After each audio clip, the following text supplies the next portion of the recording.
aos Efésios, carta de Paulo aos irmãos de Éfeso, capítulo 5. Faremos a leitura apenas de 2 versículos, verso 15 e verso de número 16. Efésios 5, 15 e 16. Texto riquíssimo da palavra do nosso Deus. Efésios 5, 15 e 16.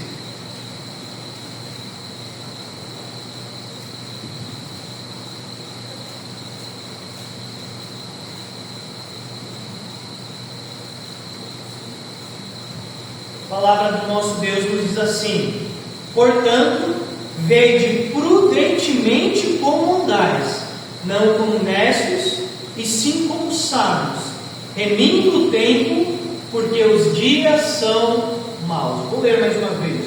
Portanto, vede prudentemente como andais, não como necios, e sim como sábios, remindo o tempo, porque os dias são maus. Até aqui a leitura da palavra do Senhor. Que Deus nos abençoe nesta noite. O farol de Edstone, localizado na Inglaterra no século XVII, desempenhava um papel de grande importância, porque ficava na costa de uma região muito movimentada, tanto por navios do exército, quanto por navios de mercadoria. E é interessante que no decorrer da história, este farol de Edstone, em alguns momentos, não estava funcionando. Em certa ocasião, houve um incêndio, de maneira que ele ficou vários meses parado. E os navios, mediante isso, acabaram naufragando por não poderem se localizar diante das rochas e dificuldades ali daquela região. Foi construído, foi consertado, reformado e logo estava funcionando novamente, desempenhando o seu papel. Tempos depois, um grande tsunami, um problema do temporal atingiu novamente este farol de Edstone. Mais uma vez, quebrado, destruído, não podia desempenhar aquilo que ele havia sido feito para fazer. Mas, irmãos, normalmente nós pensamos na vida cristã como uma vida que precisa desempenhar o seu papel neste mundo, que é transparecer a luz de Cristo. Na medida que vivemos o Evangelho do Senhor e entendemos a obra de Cristo no nosso ser, nós queremos glorificá-lo por meio de uma vida de santidade, por meio de uma vida que transparece a própria luz de Cristo no nosso viver, assim como deveria acontecer com este farol nos tempos passados. E é interessante que normalmente quando nós pensamos em ser luz do mundo, nós já nos remetemos ao famoso Sermão do Monte, onde Jesus diz aos seus discípulos: vós sois a luz do mundo. E isso é muito interessante, porque como servos de Cristo Jesus, nós devemos testemunhar aquele que veio ao mundo e testifica a glória de Deus, aquele que, vindo ao mundo, ilumina ao pecador. Todavia, quando nós olhamos para o capítulo 5 de Efésios, devemos entender que a ideia de luz está mais associado a uma vida de santidade.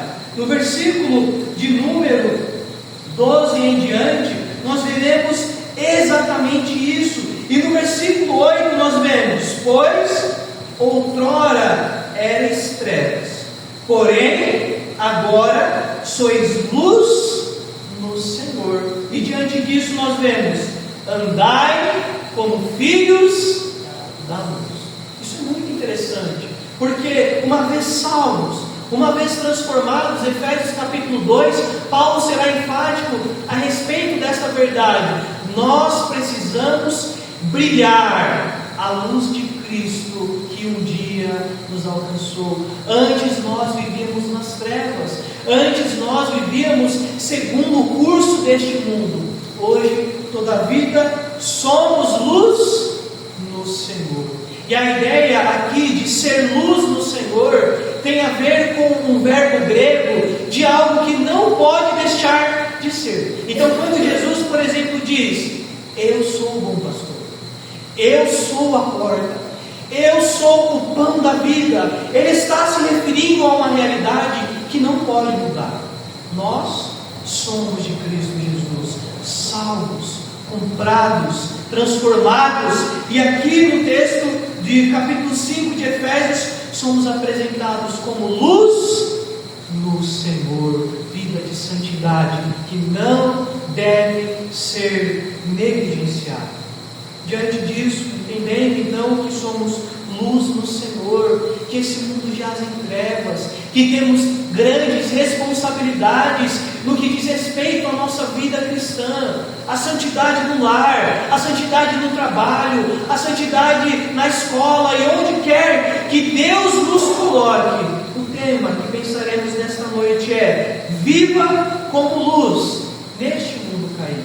Viva como luz neste mundo caído. E surge uma pergunta diante disso. Pense em você: como eu posso viver como luz neste mundo caído? Como eu, aqui na cidade de Arenópolis, posso viver como luz neste mundo caído? Como na minha família eu posso viver como luz neste mundo caído? Como no meu trabalho eu posso viver como luz neste mundo caído? Em primeiro lugar, viva como luz neste mundo caído, andando com prudência.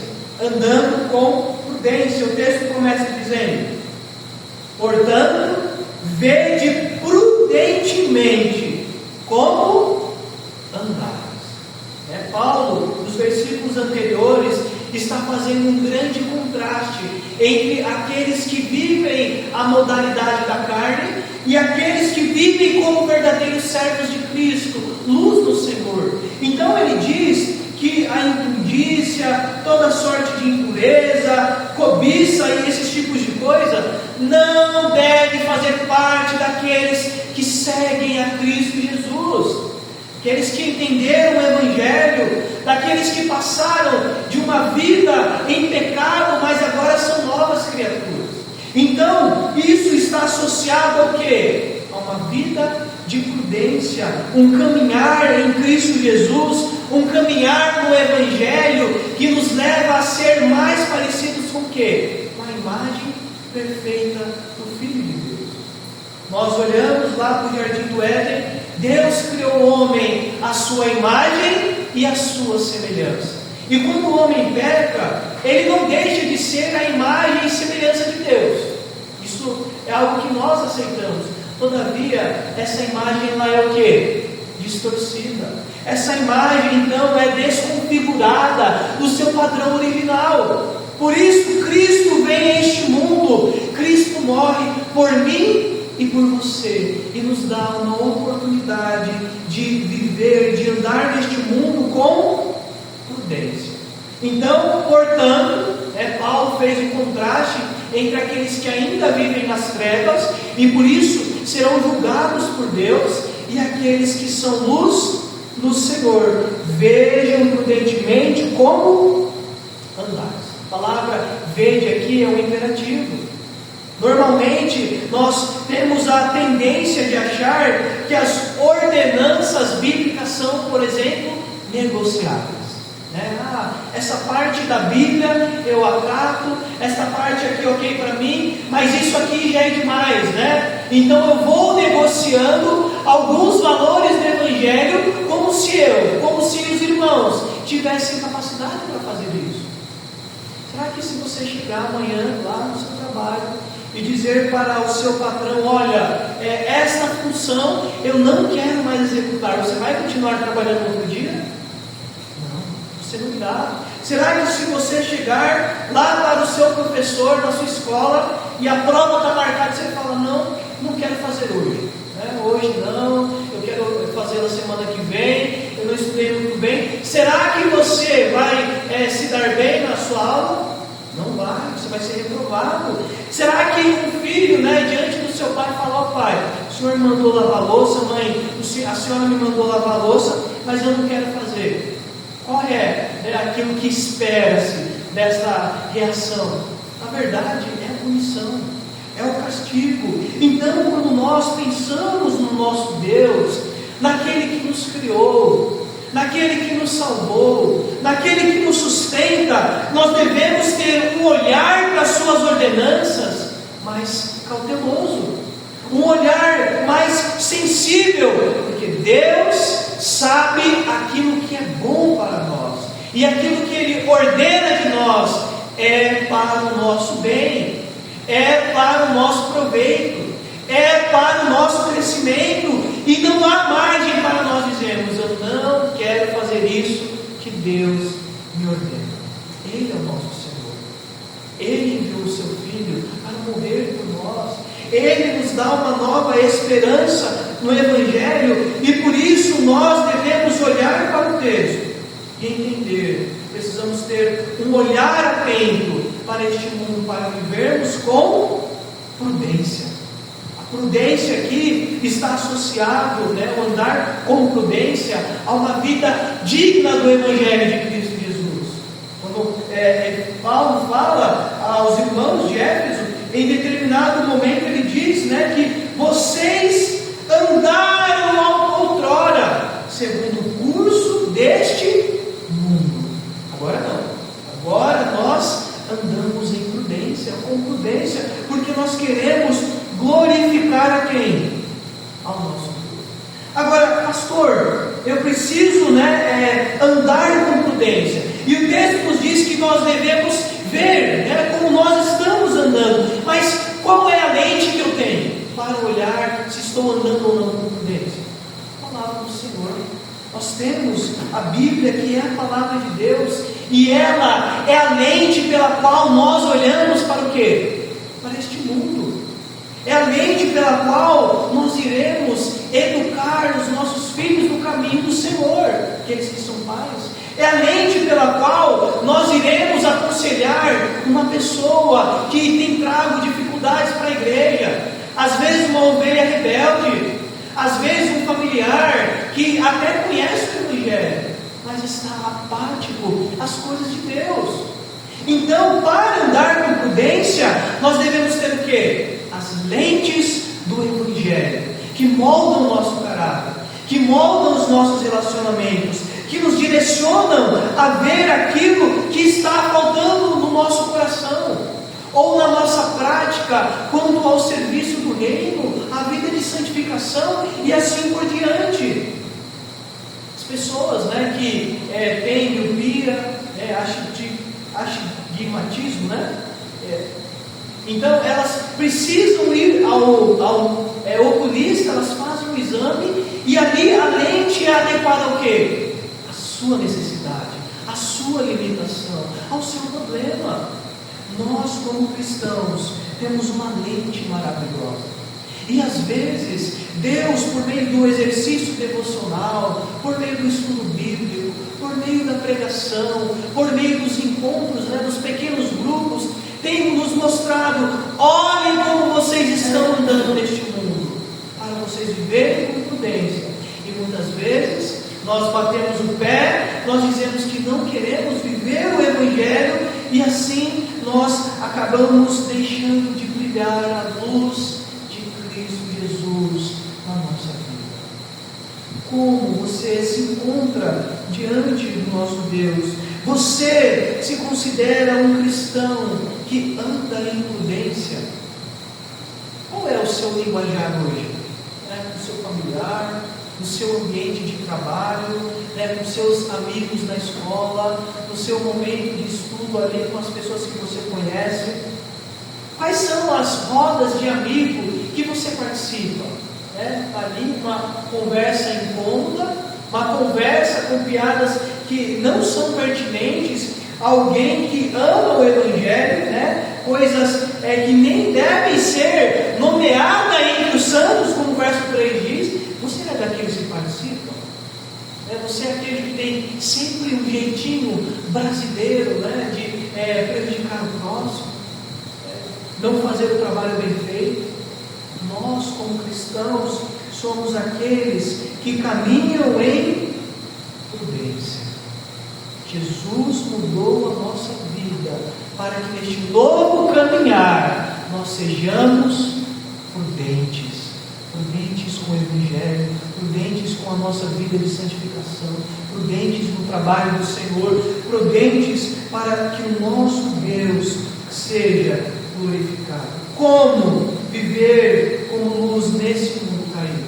Em primeiro lugar, devemos andar com prudência. Andando com prudência. Em segundo lugar, nós devemos viver como luz neste mundo caído, buscando a sabedoria. Buscando a sabedoria. O verso 15 diz: portanto, vede prudentemente como andais. Vejam agora, não como necios, e sim como sábios.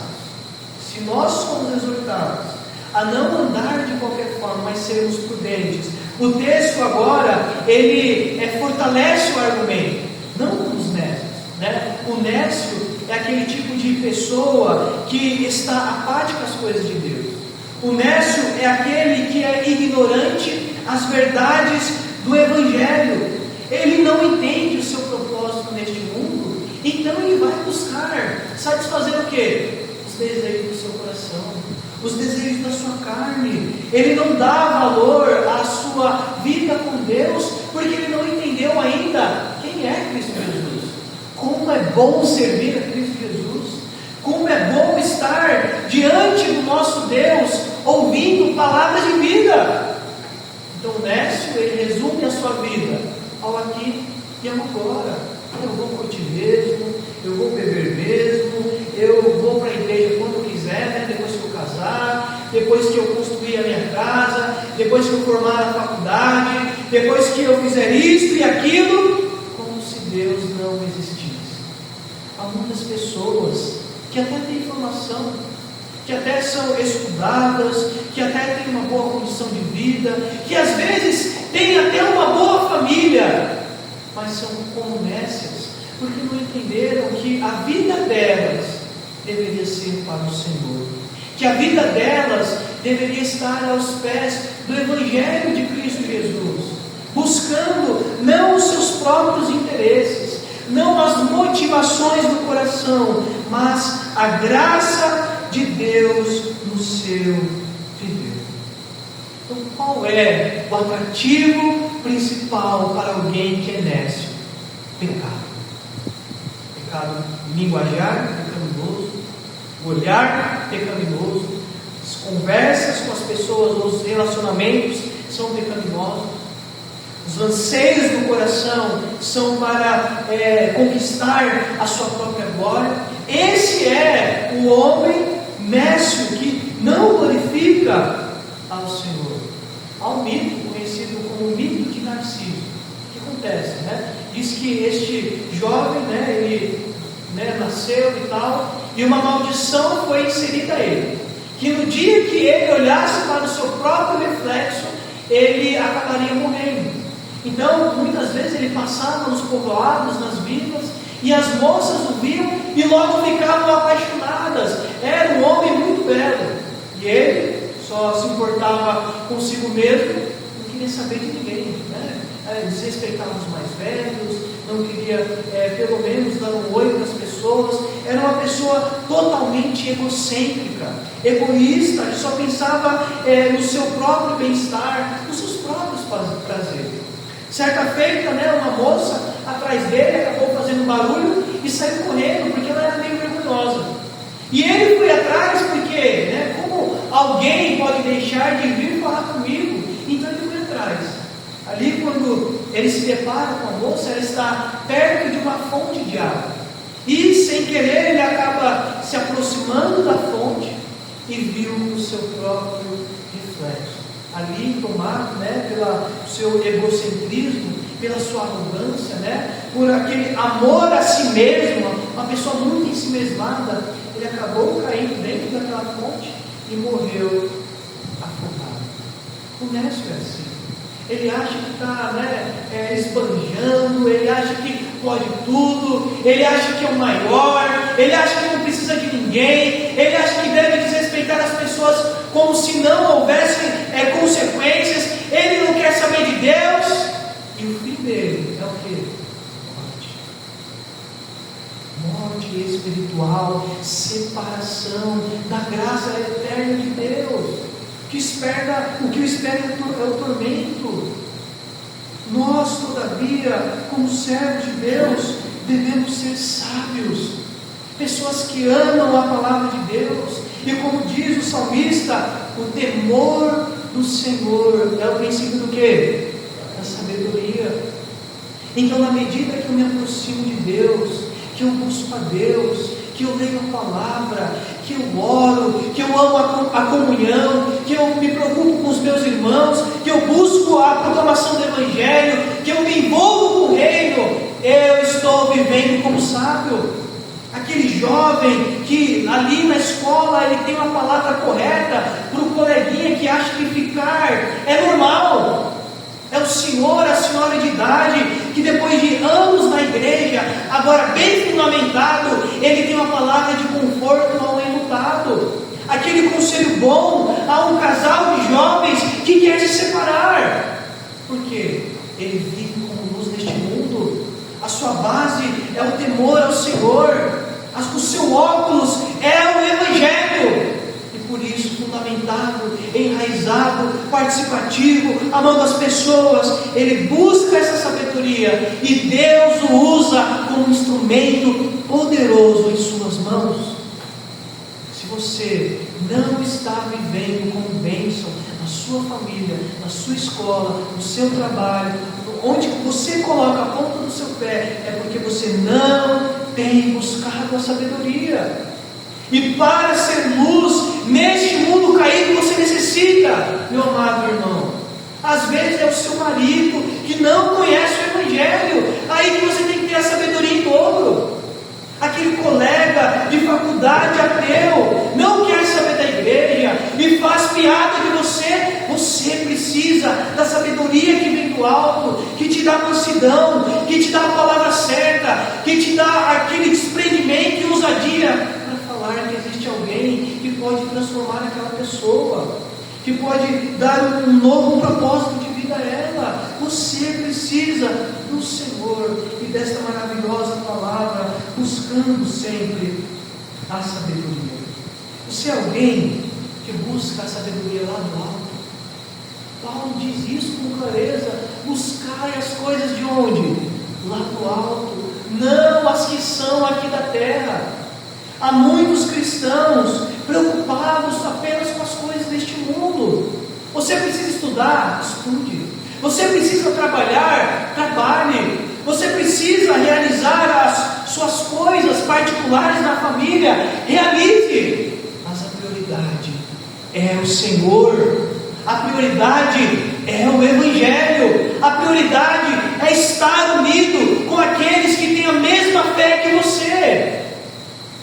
E nisso você vai buscando a sabedoria que parte do próprio Deus, e assim será um homem, uma mulher, um adulto, uma criança, um adolescente que glorifica o nome do Senhor. E você pode até me dizer: mas pastor, eu acho que sou uma pessoa que tem dificuldade para estudar, dificuldade para entender. Às vezes eu leio, às vezes eu estudo e parece que não entra na minha mente. Saiba, meu amado irmão, que nós, às vezes que estamos à frente, não iremos fazer este trabalho, mas alguém infinitamente melhor para te instruir, o próprio Espírito Santo de Deus. Você vem aqui, escuta o irmão, o professor de escola dominical, e é o Espírito Santo que lhe dá essa sabedoria para que você seja luz no Senhor neste mundo caído. Então não fique com essa autocomiseração: mas eu não sou capaz, mas eu não tenho habilidade. Seja você com os dons que Deus te deu e com a sabedoria que o próprio Deus te deu. O seu papel a cada dia é buscar a sabedoria, é se deleitar no Evangelho, é participar da escola dominical, tirando as suas dúvidas, é ouvindo as pregações que foram realizadas aqui, ou talvez de outra pessoa durante a semana, é participar do plano de leitura. Estamos lendo aí marcos, e assim você vai crescer no Evangelho, você vai se fundamentar e ser uma bênção nas mãos de Deus. Não se limite ao pouco, às migalhas, quando Deus tem te dado um maravilhoso banquete para você ser bênção nas mãos dele. Sirva ao Senhor buscando esta sabedoria que vem lá do alto.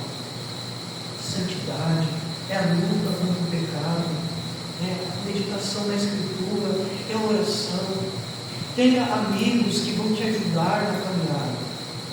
Às vezes está difícil para você, e às vezes vai estar difícil para mim, mas tem um irmão que está bem, um homem, uma mulher de oração, alguém que pode ser suporte para você. Então você se achega, você fala a sua luta, você compartilha a sua tentação, o seu medo de errar diante do Senhor, e fala: olha, aqui está, o meu coração está aqui, já falei para Deus, quero compartilhar contigo. E se você é o que está compartilhando, seja aberto, confie em uma pessoa sábia. Agora também se disponha a ser a pessoa que também aconselha, a pessoa que está próxima, a pessoa que tem uma palavra de apoio, de admoestação, de cuidado. E assim a igreja vai crescendo, os relacionamentos param de ser superficiais, e nós todos os dias, lutando contra a carne, lutando contra Satanás, seguimos no mesmo alvo, que é ser luz neste mundo caído. É um apoiando o outro, é o Evangelho, é o estudo da Bíblia, é a disposição em servir a Deus, em estar com Deus, e em tudo isso o Senhor é glorificado para a glória do seu nome. Como viver como luz neste mundo caído? Em primeiro lugar, andando com prudência. Nós somos aqueles que olham, que analisam e andam com prudência. Em segundo lugar, buscando a sabedoria. E o supra-sumo vai estar aqui na palavra de Deus. Mas por fim, como viver como luz nesse mundo caído? Remindo o tempo. Verso 16 diz, verso 15 e 16, portanto, vede prudentemente como andais, não como necios e sim como sábios. Veja, remindo o tempo, porque os dias são maus. A expressão aqui, remindo o tempo, a palavra tempo, kairos, diz respeito a tempo de oportunidade.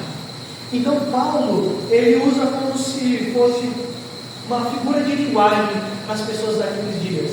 Os mercadores, por exemplo, eles viajavam de cidade em cidade e apresentavam seus produtos nas ruas apertadas ou nos grandes vilarejos e assim por diante. Eles louvavam os seus produtos, falando das qualidades destes produtos e assim por diante. Mas antes desse trabalho, de estar ali nos mercados públicos, nas praças, nas cidades, nas vilas, o que eles tinham que fazer? Ter o produto. Então, quando Paulo fala de remir o tempo, ele está se referindo a comprar uma oportunidade. Então é como se ele dissesse: você que é mercador, está vendo que o produto está bom para ser comprado, um preço super acessível, o que você tem que fazer? Comprar essa oportunidade para o quê? Ser bem sucedido, ser abençoado. Então é essa a ideia do apóstolo Paulo aqui. Pessoas sábias, cristãos maduros, são aqueles que compram a oportunidade de estarem diante do Senhor. O que nós estamos fazendo aqui hoje?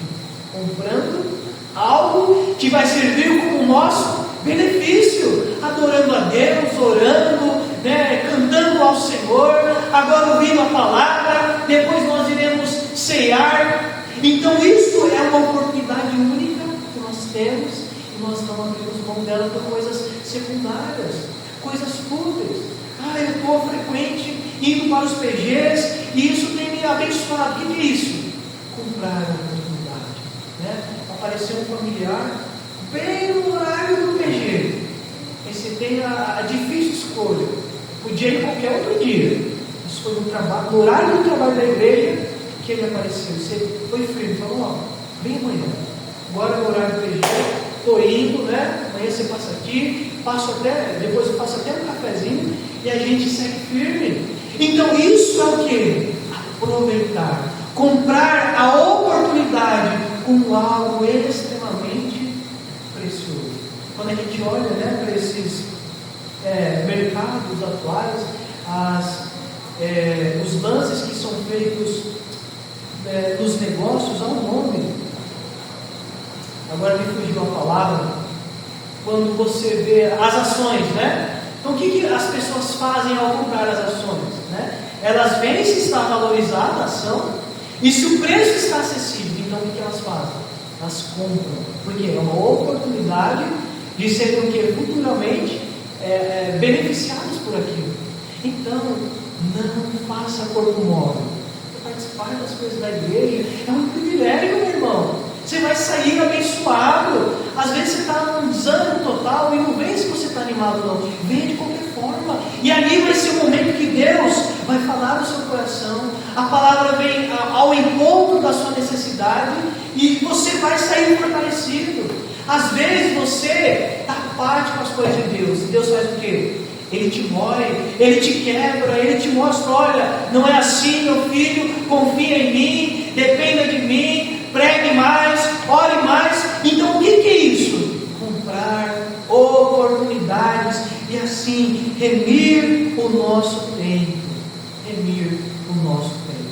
Deus é maravilhoso, porque mesmo sendo soberano, Ele confia algumas coisas a nós. Um exemplo, a nossa vida. Deus, né, não faz robôs. Somos criaturas, ou seja, nós dependemos dele em todos os aspectos, o respirar, o andar, né, o trabalhar. Somos criaturas, mas nós somos criaturas que têm a habilidade de escolha, né, de decisões, de administração de tempo, de força, de recursos. Então, nós devemos pensar do tempo da mesma forma. Deus nos deu, né, uma vida neste mundo, e haverá um dia que Ele vai chamar o quê? A nossa ceia. Ou Jesus retorna, ou a nossa ceia é chamada para a gente se encontrar com Cristo na glória. Então, durante esse período, o que nós devemos fazer? Nós devemos simplesmente remir o nosso tempo. Nós devemos administrá-lo com o quê? Com sabedoria, porque nós sabemos que isso é o que Deus espera de nós como seus filhos. Então, quando nós olhamos para o Evangelho e para a palavra de Deus, nós devemos ter o quê? Exatamente esta mentalidade. Que assim como a nossa vida, Deus nos faz mordomos do nosso tempo. O que é prioridade para nós? As coisas de Deus, a oração, a devocional, o partilhar da comunhão com os meus irmãos, e tudo isso é uma forma de remir o quê? O tempo, porque os dias são maus. Então aqui nós temos um motivo. Este mundo vai de mal a pior. Recentemente, por exemplo, surgiu um caso, né, lá em Hollywood, né, coisa dos poderosos lá do cinema, da música e tudo mais, de um grande conglomerado de homens, né, que se aproveitavam das pessoas sem o que? A sua disposição, sem o seu querer, o seu consentimento. Então, né, durante o período tinha as festas, né, e durante a noite, em determinado horário, havia abuso sexual, né, drogas e todo tipo de coisa que desagrada a Deus. E parece que este mundo, a cada dia que passa, tem tentado normalizar aquilo que Deus o quê? Abomina na sua palavra, aquilo que Deus rejeita de todas as formas. Um exemplo claro disso, os casamentos homoafetivos. Um exemplo claro disso, quando nós olhamos para pessoas que roubam e são tidas como o quê? Vítimas da sociedade. Ah, ela roubou, mas é porque ela, né, nasceu naquela situação. Mas Deus deu força, Deus deu a capacidade no trabalho, Deus deu os dons. Então, este mundo mau, que diz que o que é errado é certo, tem tentado o quê? Nos afastar de Deus. E nós, como servos do Senhor, não podemos andar desapercebidos. As coisas vão de mal a pior, e por isso o nosso sinal de alerta deve estar ligado, remir o tempo, buscar as coisas de Deus, a palavra, a oração, aquilo que é pertinente para o crescimento do reino, e tudo isso para que o Deus seja engrandecido. Concluindo, o que Cristo fez na nossa vida? Jesus Cristo, como luz do mundo, Ele veio nos tirar das trevas. Nós andávamos seguindo o curso deste mundo. Nós estávamos mergulhados no lamaçal do pecado, e hoje nós temos vida. Hoje nós temos esperança, e diante disso, nós somos chamados para viver como luz neste mundo caído.